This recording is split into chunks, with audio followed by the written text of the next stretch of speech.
वार्तांकन रोखठोक बातमी। दमानी नगर इथं रेल्वे पूल पाडण्यासाठी पहिल्या दिवसासाठी तयारी सुरू करण्यात आली आहे। दिल्लीतील ठेकेदारास याची जबाबदारी देण्यात आली आहे। यासाठी 200 टन क्षमता असलेले 3 क्रेन, 15हून अधिक कटर, 15 JCB सह 100हून अधिक कर्मचारी व अधिकारी तैनात करण्यात येणार आहेत। पूल पाडकामासाठी 12 तासांचा कालावधी घेतला असून कमीत कमी वेळेत पूल पाडण्याचं नियोजन असल्याचं राष्ट्रीय महामार्ग विभागाकडून सांगण्यात आलंय। पुलास 3 ते 5 फुटाच्या अंतरावर कंटेनर कट करण्यात येणार आहे। यामध्ये जेवढं शक्य आहे त्या पद्धतीनं पुलाच्या वरील बाजूनं मलबा उचलण्यात येणार आहे। जो मलबा खाली पडणार आहे तो JCB व कर्मचाऱ्यांच्या मदतीनं तातडीनं हटवण्याचं नियोजन आहे। जे लोखंडी गर्डर आहेत ते क्रेनच्या बाजूनं उचलून बाजूला करण्यात येणार आहे। सर्वात कठीण काम लोखंडी गर्डर सुरक्षित पद्धतीनं काढण्याचं आहे।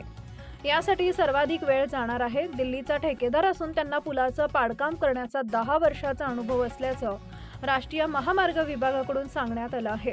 पुलाचं पाडकाम करताना पुलाखाली रेल्वे रूळ व सिग्नल यंत्रणेस कोणतीही बाधा पोहोचणार नाही याची काळजी घेतली जाणार आहे। पुलाचा मलबा पडू नये यासाठी पुलाखाली फ्लायओव्हर उभारण्यात येणार आहे। जो मलबा रुळावर पडण्याऐवजी तो फ्लायओव्हरवर पडेल।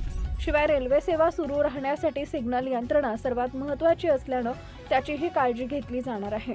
पुलाखाली असलेले रेल्वेचे उच्च दाब केबल वायरिंग त्याच दिवशी तात्पुरत्या स्वरूपात काढण्यात येणार असल्याचे रेल्वे विभागाकडून सांगण्यात आलंय। रेल्वे व राष्ट्रीय महामार्ग विभाग यांच्यात 9 महिन्यापासून पूल पाडकाम करण्याचं नियोजन सुरू आहे। यामध्ये पूल पाडकाम करताना येणाऱ्या अडचणी, रेल्वे सेवेवर व शहरातील वाहतुकीवर होणारा परिणाम यांचं नियोजन करण्यात आलंय। कमी रेल्वे गाड्या बाधित होतील यानुसार नियोजन करण्यात आलंय। पूल पाडकामासाठी सकाळी 8 वाजता सुरुवात होणार आहे।